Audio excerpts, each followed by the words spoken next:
ये नासा वालों ने क्या खोज लिया नक्षत्रों के मामले में? ये नासा वालों ने कौन से ग्रह की दूरी खोज ली? ये तो सब कुछ पहले हमारे ग्रंथों में लिखा पड़ा है। आत्मा जोड़े बिना सिर्फ 3 महीने सीखने के बाद अगर टैरो कार्ड रीडिंग कोई कर रहा है तो वो टैरो कार्ड रीडर नहीं हो सकता। जो इंसान इन फार्मूलों को समझ जाता है वो हर किसी के बारे में कुछ भी प्रेडिक्ट कर सकता है जो उसकी जिंदगी में चल रहा है। 4 शब्दों में एक कुंडली के अंदर वास्तु को खत्म किया जा सकता है। इस पूरी दुनिया के अंदर मेरे को बताओ कौन बनवाएगा सारे के सारे नॉर्थ ईस्ट फेसिंग मकान? जब जीडी वशिष्ठ ना भी हो तब भी जीडी वशिष्ठ जिंदा हो, इसके लिए काम कर रहा हूं।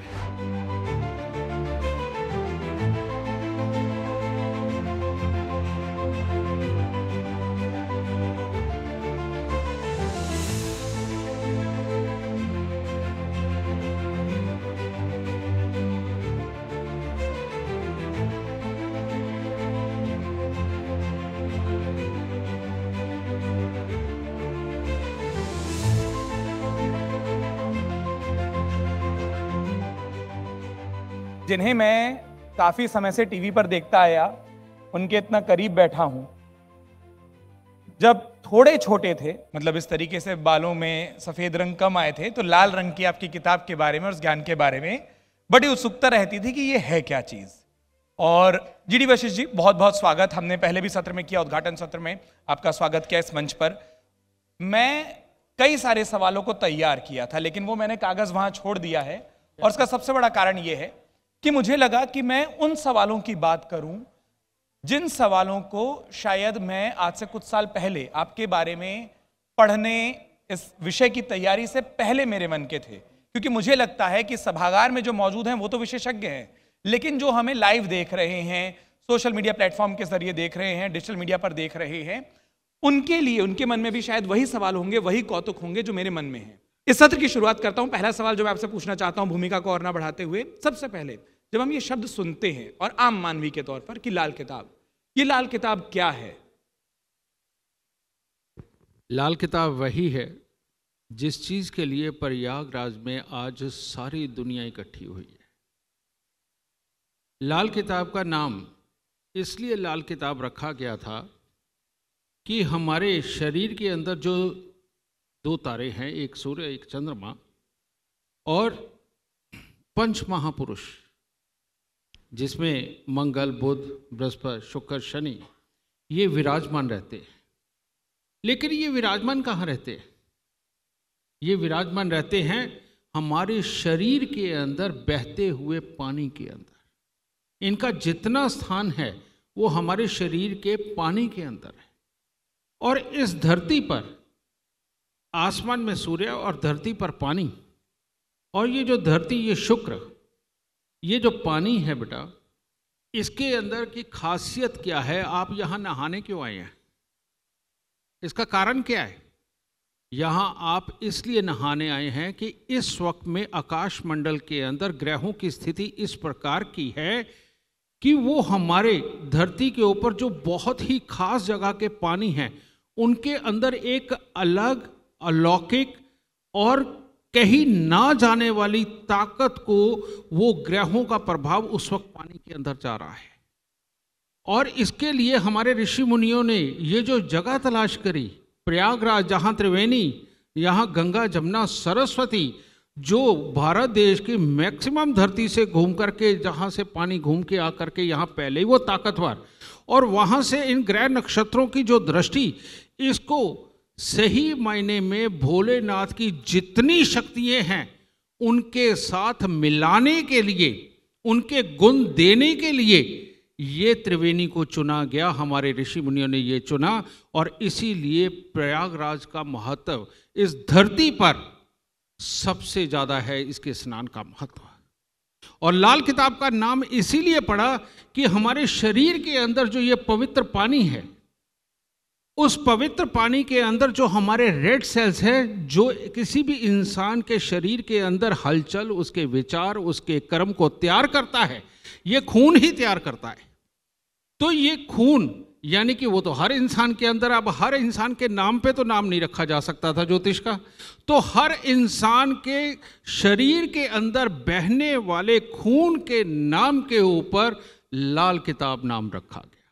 आपने जैसे बता दिया, और बड़े आसान शब्दों में बता दिया कि हम सभी की धमनियों में, हम सभी की शिराओं में, हम सभी के हृदय से जो रक्त अभिसंचित होता है उसी के नाम पर लाल किताब है। मृत्युंजय जी हमको सुन रहे हैं, जैसे सरकार ने एक अनूठा प्रयास किया था कि महाकुंभ के तत्वाधान में ढेर सारे कुंभों का आयोजन होना चाहिए। हमने भी वही प्रयास किया कि जो महाकुंभ के बाद सरकार, उत्तर प्रदेश सरकार जो प्रयास कर रही है, कभी विचार कुंभ, कभी पर्यावरण कुंभ, हमने भी प्रयास किया कि आज ज्योतिष महाकुंभ का आयोजन किया जाए। उसी क्रम में इसके लिए पहले मैं सरकार को बहुत बहुत धन्यवाद देना चाहता हूँ।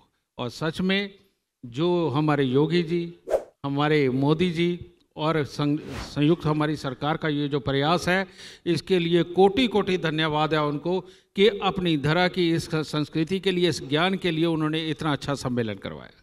मैं यही बात कह रहा था कि इस वक्त मैं शायद बड़ा अपने आप को भाग्यशाली मानता हूं। और जैसा मैंने कहा कि मैं बचपन आपके चेहरे को देखकर नहीं लगता कि सही शब्द मैं चुन रहा हूं, जितनी चमक, जितनी ऊर्जा आपके चेहरे पर दिख रही है। लेकिन मैं लंबे समय से जब सुनता रहा, कई सारे कौतुक थे।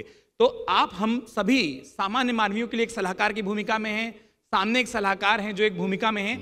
आप जैसे लोग जब सलाह देते हैं, अभी जैसे लाल किताब के बारे में मेरे पास कुछ और सवाल थे और मैं पहले उन पर और फिर ज्योतिष पर आना चाहता हूं। वशिष्ठ जी, एक किताब जो किसी समय पर लिखी या उसके अंदर क्या है को आपने सरल शब्दों में समझाया, लेकिन हम सभी की किस्मत, हम सभी का भाग्य, हम सभी का जीवन चक्र अलग अलग हो सकता है। बिल्कुल। तो एक किताब में ही आपके, मेरे, किसी और के, इस सभागार में बैठे शख्स के सारे जवाब कैसे उपलब्ध हो सकते हैं? क्योंकि सबके शायद प्रश्न अलग हों, सबके लिए वो, जैसे हम किताब पढ़ते थे तो हम सब हाई स्कूल में आने के बाद अलग अलग सब्जेक्ट चुनते हैं, हम अपनी किताबें भी बदल लेते हैं। बिल्कुल। तो यहाँ एक ही किताब सबके लिए एक पाठ्यक्रम कैसे हो सकती है? बहुत अच्छा प्रश्न है आपका। इसको मैं ऐसे समझाता हूं। अगर घर पे 4 गृहिणियां हैं ना, तो घर वालों को पता होता है कि ये रोटी किसके हाथ की बनी है ना? इसी प्रकार से हर इंसान जो धरा पे पैदा हो गया, वो अपने अलग अलग ग्रह, मतलब कि अलग अलग घरों के अंदर लेकर के पैदा होता है। और कुछ नहीं तो चंद्रमा का तो फर्क पड़ ही जाता है, ठीक है? ये पड़ा, उसके अनुसार ना उसकी सोच एक अलग प्रकार की बन जाती है, ठीक है जी? उसकी वो जो सोच अलग प्रकार की बन जाती है, वो ये आदमी एक काम के लिए परफेक्ट हो गया, दूसरा काम दूसरे काम के लिए, तीसरा इंसान तीसरे काम के लिए परफेक्ट हो गया। ये इस तरह से उसकी खासियतें बनती, ये सारा कुछ होता है। लेकिन ये जो आपने सवाल पूछा, ज्योतिष विज्ञान के अंदर ज़्यादातर ज्योतिषी आज की डेट में जो गलती कर रहे हैं, वो गलती ये कर रहे हैं कि वो एक घर के अंदर लिखे हुए किसी पर्टिकुलर ग्रह के फल को पढ़ रहे हैं। तो अगर यही पढ़ते रहेंगे तो कभी भी ज्योतिष नहीं आएगा। ज्योतिष एक मैथ है, ज्योतिष एक फार्मूला है, और जो इंसान इन फार्मूलों को समझ जाता है, वो हर किसी के बारे में कुछ भी प्रेडिक्ट कर सकता है जो उसकी जिंदगी में चल रहा है। मैं इसका एग्जांपल आपको ऐसे देता हूं। मैं एक समय था कि जब मैं आधे घंटे में एक कुंडली देखता था, उसके बाद ये आज से 1 साल पहले मैं 10 मिनट में एक कुंडली देखता था, आज के डेट में 1.5 मिनट के अंदर मैं एक कुंडली देखता हूं। ये सिर्फ जो फार्मूले हैं ज्योतिष के, जब वो समझ आपको आने लग गए कि कौन सा ग्रह किससे मिलके या किससे टकरा के क्या देगा, आपको प्रेडिक्ट करने में देर लगती ही नहीं। तो इसीलिए मैं ये सक्षम हो पाया कि मैं आज धरती को एक नया ज्योतिष देने के काबिल बन गया, जिसका नाम मैंने रखा है वशिष्ठ ज्योतिष। और इसका एग्जाम्पल 7 फरवरी को दोपहर को 12:40 से 1 बजे के बीच में मैं इसे लॉन्च करने वाला हूं ऐप के रूप में। और आप उसके अंदर देखेंगे कि आप पूरे वर्ल्ड के 900 करोड़ लोगों का डाटा आप डाल के देख लीजिए, सबका भविष्य आपको अलग अलग मिलेगा, किसी का सेम नहीं मिलेगा। ये फार्मूला है।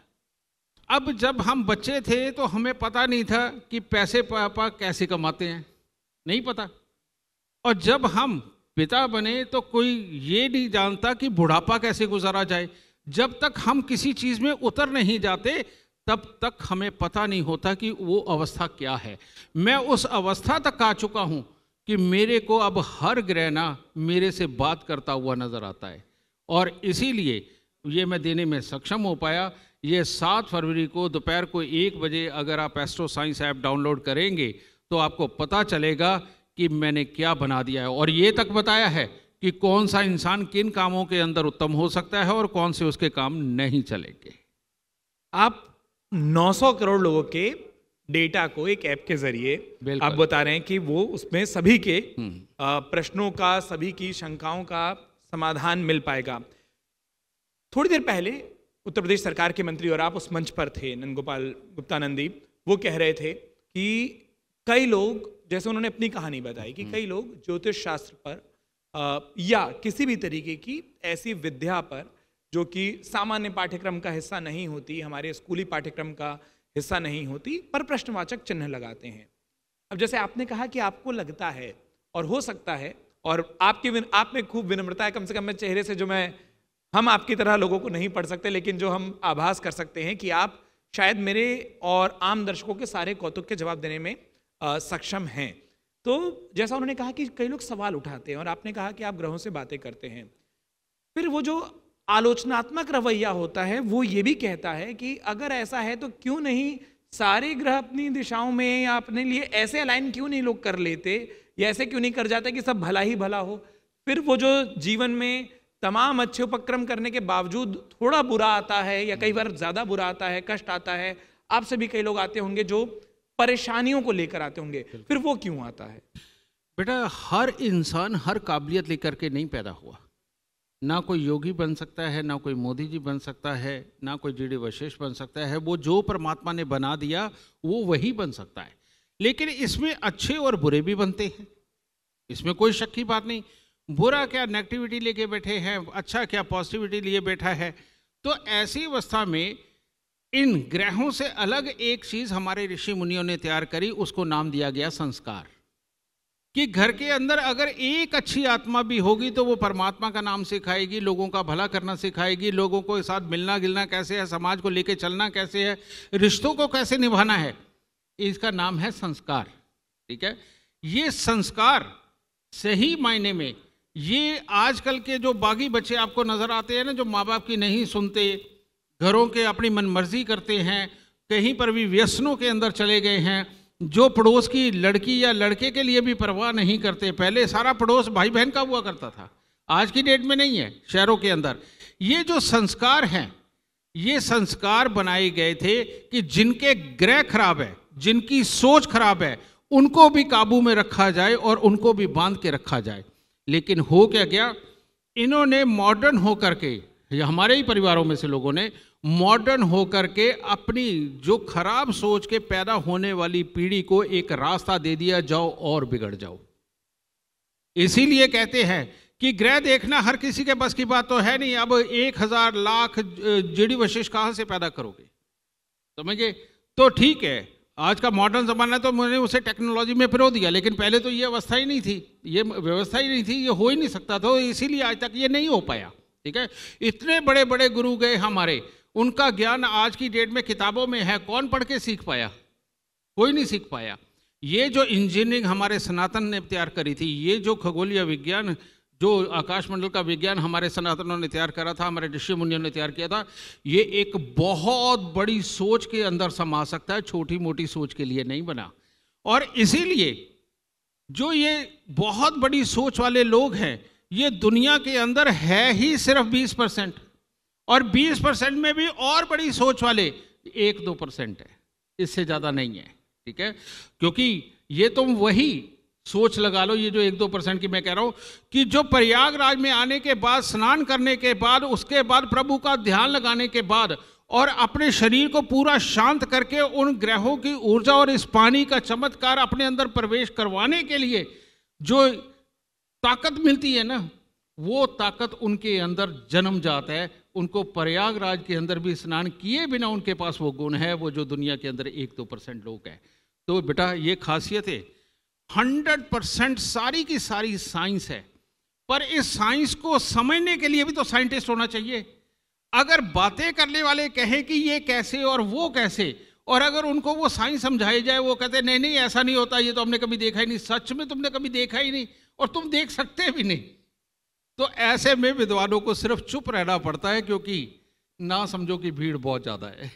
ना समझों की भीड़ बहुत ज़्यादा है। एक और सवाल ज्योतिष विज्ञान के बारे में, और ये सवाल हमारे जब हमने बताया कि हम आपके साथ सत्र करेंगे तो हमने सोशल मीडिया पर भी लोगों से सवाल पूछे। बिल्कुल। और हम ये मानकर चलते हैं कि हमने फिर वही बात, उसी भूमिका पर मैं आ जाऊंगा कि मैंने जो एक अपने बचपन से आपकी एक छवि देखी कि आप सवाल खूब लेते हैं, और अच्छी बात यह है कि मैंने नीचे आपसे आग्रह किया कि आपके नाम का हम लोग एक बार अनाउंसमेंट कर चुके हैं और आप मंच पर आइए ना। उससे पहले आपने कहा कि क्या पूछोगे, ना मैंने आपसे कुछ कहा कि मैं क्या बताऊंगा।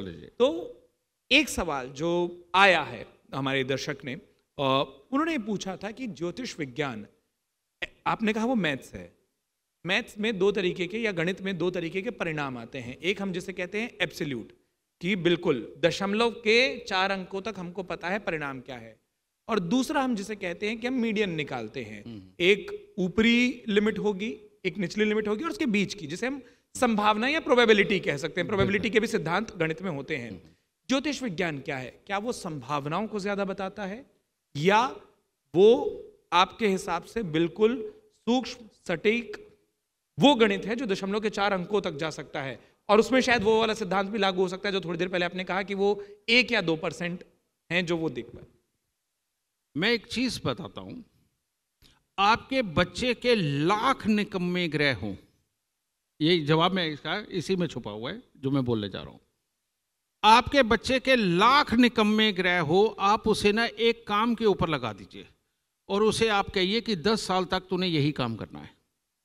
10 साल बाद आप देखेंगे वो उसका मास्टर बन जाएगा। और जो अच्छे से अच्छा इंजीनियरिंग पढ़ के आया हुआ इंसान, वो अगर उस काम को करेगा तो गलती करेगा, लेकिन वो जो उसकी काम करने वाला जिसने मेहनत करी है 10 साल तक उसने जो काम किया है, उसकी परफेक्शन के आगे ये इंजीनियर कुछ नहीं होगा, कुछ नहीं होगा। इसी प्रकार से ज्योतिष, आज तक मैं पर्सनली ज्यादा नहीं तो 2.5 लाख प्लस कुंडलियां देख चुका हूं पर्सनली। मैं डेली सुबह 10 बजे बैठता हूं और शाम को 7:30 बजे उठता हूं मैं। तो मेरी उम्र 55 साल की होगी, आप खुद कैलकुलेट करके देख लीजिए। और मैंने अपना लगभग 18 साल की उम्र से ये करियर शुरू किया था और आज 2.5 साल। लेकिन जो मैं 18 साल से 22 साल की उम्र में जैसा ज्योतिषी था, मैं 22 साल के बाद नहीं था। जब मैं 22 साल के बाद 35 साल की उम्र तक जो मैं ज्योतिषी रहा, वो मैं बाद में नहीं था। और जो मैं 35 साल से लेकर के 45 साल की उम्र तक जो ज्योतिषी रहा, वो उससे अलग था। और जो 45 साल की उम्र से लेके 52 साल की उम्र तक रहा, वो भी ज्योतिषी अलग था। लेकिन जो 52 साल की उम्र से लेके 55 साल की उम्र तक का ये जो ज्योतिष है मेरा, बेटा मैं अपने आप को पहले किए हुए ज्योतिष के लिए अपने आप को बेवकूफ बोलता हूं, खुद के काम को। हाँ, मैं खुद को बेवकूफ बोलता हूं।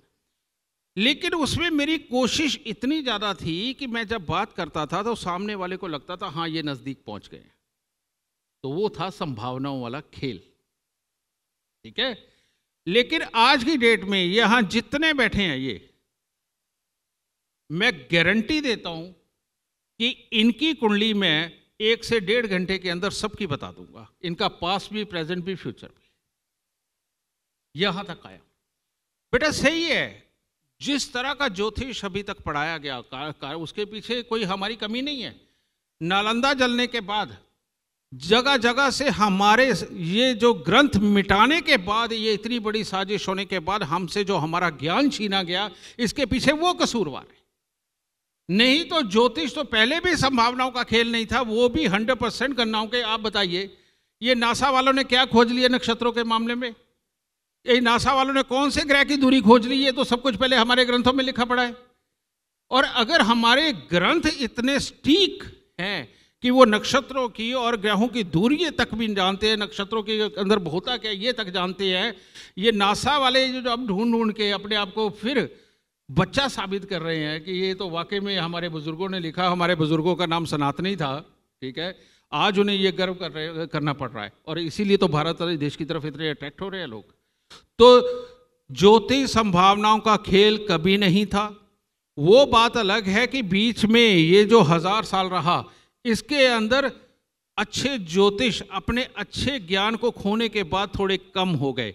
बड़ी मुश्किल से, बहुत मुश्किल से ये जो दशक रहा है, इस दशक में मैंने अपना जीवन लगा करके ज्योतिष को वापस निकाला है और आज की डेट में मेरे 60,000 स्टूडेंट हैं। 60,000 स्टूडेंट। मैं जीडी वशिष्ठ के साथ में इस ज्ञान को मरने नहीं दूंगा। मैं सबको फ्री में ज्योतिष सिखा रहा हूं और इसीलिए फ्री में सिखा रहा हूं कि सब लोग जीडी वशिष्ठ बन सके और आने वाली पीढ़ियों का भला हो सके। जब जीडी वशिष्ठ ना भी हो तब भी जीडी वशिष्ठ जिंदा हो, इसके लिए काम कर रहा हूं मैं। आपके इस जवाब के शुरुआत में एक वाक्य था जिसमें आपने कहा कि आपकी उम्र इस वक्त 55 साल है, 4 दशक आपको हुए इस ज्योतिष शास्त्र और कुंडलियों के अध्ययन को करते हुए।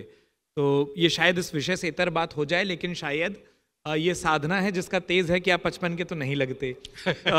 जो मैंने कहा कि मैं उस बात को मानता रहा, लेकिन ये विषय से इतर हो सकता है। लेकिन मैं मूलतः पेशे से पत्रकार हूँ। जो मेरा काम है वो खबरों की खोज करना, संवादों को ढूंढना। और हम लोग जब हमको भी पढ़ाया जाता था तो हमको एक बात बोली जाती थी कि एक मंच से दिया जाने वाला किसी एक प्रसिद्ध व्यक्ति का, किसी एक महत्वपूर्ण व्यक्ति का एक ही भाषण होता है, लेकिन अगले दिन के हर अखबार में हेडलाइन अलग होती है जी। तो हर कोई एक ही भाषण को अलग नजरिए से देखता है। बिल्कुल। क्या एक ही व्यक्ति की कुंडली जिसमें ग्रहों की स्थितियां हमको पता चलती हैं, और जैसे आपने कहा कि आजकल तकनीक है, गणनाएं हैं, दुनिया भर के गूगल के ज़माने में ऐसे एप्लीकेशन और वेबसाइट मौजूद हैं जहां आप अपनी उन मूलांक को, अपनी उन मूलभूत प्रविष्टियों को दर्ज कराएं तो आपकी कुंडली आ सकती है। बिल्कुल। वही वाली बात कि क्या एक ही कुंडली को अलग अलग ज्योतिषाचार्य अलग अलग तरीके से देख सकते हैं, जैसे हम एक ही जगह पर होने वाले किसी इवेंट को, किसी गतिविधि को अलग अलग नजरिए से देखते हैं। मैं जब बोलता हूँ ना तो कभी मैं ग्रहों की बात करता हूँ, कभी अंदर की फिजिक्स की बात करता हूँ, कभी बीच में 2 शब्द मैं वास्तु के निकाल देता हूँ, कभी मैं बीच में नंबर भी निकाल देता हूँ कि ये नंबर वाले, है ना। इसे बोलते हैं सामुद्रिक विज्ञान, जिसके अंदर सब कुछ है। लेकिन सामुद्रिक शास्त्री बनना, उसके लिए शरीर भरे इंसान का छोटा सा हो, दिमाग ब्रह्मांड जितना बड़ा होना चाहिए। शरीर भले ही छोटा सा हो, दिमाग ब्रह्मांड जितना होना चाहिए। और दूसरी बात, ज्योतिषी की सोच ऐसी होनी चाहिए कि अगर किसी ने कह दिया ना कि एक गधा मैंने देखा, उसके सर पे सींग लगे हुए थे, वो थोड़ी देर दौड़ा और वो चंद्रमा की तरफ चल पड़ा। ज्योतिषी ऐसा होना चाहिए जो कहे कि सच है यार, हो भी सकता है, तो खोज के देखते हैं। प्रॉब्लम क्या है? जब तक बड़ी सोच नहीं होगी तब तक इंसान ज्योतिषी नहीं बनता। और अगली बात, ज्योतिष शास्त्र की कई शाखाएं। अभी आप नाम सुनते हैं आजकल न्यूमरोलॉजिस्ट, उन्होंने एक शाखा को पकड़ा, लेकिन अब सारा सब तो न्यूमरोलॉजी में नहीं आ सकता। टैरो कार्ड आप सुनते हैं, आत्मा से जुड़ने का खेल है। आत्मा जोड़े बिना सिर्फ 3 महीने सीखने के बाद अगर टैरो कार्ड रीडिंग कोई कर रहा है तो वो टैरो कार्ड रीडर नहीं हो सकता। लेकिन अगर उसने आत्मा अपनी दे दी तो टैरो कार्ड रीडर भी है। वास्तु, जो लोग दुनिया से अलग निकल करके और अपने आप को ऊंचा साबित करने के लिए रोज उसकी टांगे तोड़ रहे हैं ना और अपनी किताबें लिख रहे हैं, वो वास्तुशास्त्री कभी वास्तुशास्त्री नहीं बन सकता। वास्तु इतना सिंपल और इतना अच्छा है कि 4 शब्दों में एक कुंडली के अंदर वास्तु को खत्म किया जा सकता है। इस पूरी दुनिया के अंदर मेरे को बताओ कौन बनवाएगा सारे के सारे नॉर्थ ईस्ट फेसिंग मकान? बनवा सकता है कोई? वास्तु तो कभी ठीक हो ही नहीं सकता। आपका कोई भी फेसिंग का घर हो, अपने घर के अंदर के वास्तु को ठीक करना, इसको वास्तु बोलते हैं। कैसे ठीक करना? आपकी बेड कहाँ होना चाहिए? अब यूनिवर्सल में तो जाके कह दिया जी ठीक है, अगर ये ब्याता जोड़ा है, परिवार को चला रहा है, तो साउथ वेस्ट के अंदर इनका बेड होना चाहिए। गलत है, ये गलत है, ऐसा नहीं है। उसके लिए अलग ये देखा जाता है कि आपका शादीशुदा जिंदगी का ग्रह कौन सा है और उस ग्रह को बैठा कहाँ है, वो अच्छा बैठा है कि बुरा बैठा है। अच्छा बैठा है तो वहाँ बेडरूम बनाओ, और अगर वो बुरा बैठा तो वहाँ बिल्कुल मत बनाओ। ये चीज़ होती है। तो बेटा ये शाखाएं अलग अलग हो गई हैं, लेकिन ज्योतिषियों की तपस्या में अभी कमी है। जिन जिन ज्योतिषियों ने आज भी तपस्या कर रखी है, वो हो सकता है जीडी वशिष्ठ जैसा नाम ना हो, पर उनका कर्म शायद जीडी वशिष्ठ से भी बड़ा अभी भी हो रहा है।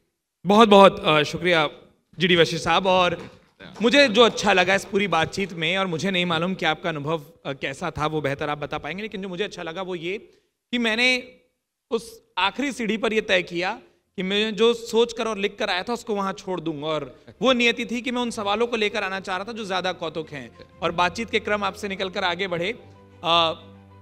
वही बात, तमाम गणनाएं होती हैं, एक समय की भी गणना चक्र है, हमको आगे सत्रों की ओर बढ़ना है। लेकिन बहुत बहुत धन्यवाद अमर उजाला, माय ज्योतिष, जीवांजलि के इस मंच पर आए, अपना अपना बहुमूल्य वक्त दिया। और उससे सबसे अच्छी बात जो मैंने बचपन में सुना था कि एक अच्छा पंडित, एक अच्छा ज्योतिषी, एक अच्छा प्रोफेसर भी होता है अगर कहें, तो तमाम सवालों के जवाब देने के लिए, इस मंच पर अपना समय देने के लिए बहुत बहुत धन्यवाद, बहुत बहुत शुक्रिया। धन्यवाद आपका, और धन्यवाद अमर उजाला का, जिसने इतनी पवित्र आत्माओं से यहाँ से मिलाया। और अभी तो मैं 2 दिन यहाँ हूँ, तो मैं देखता हूँ और कितनी आत्माओं का आशीर्वाद मुझे मिलता है। बहुत बहुत धन्यवाद आप सबका।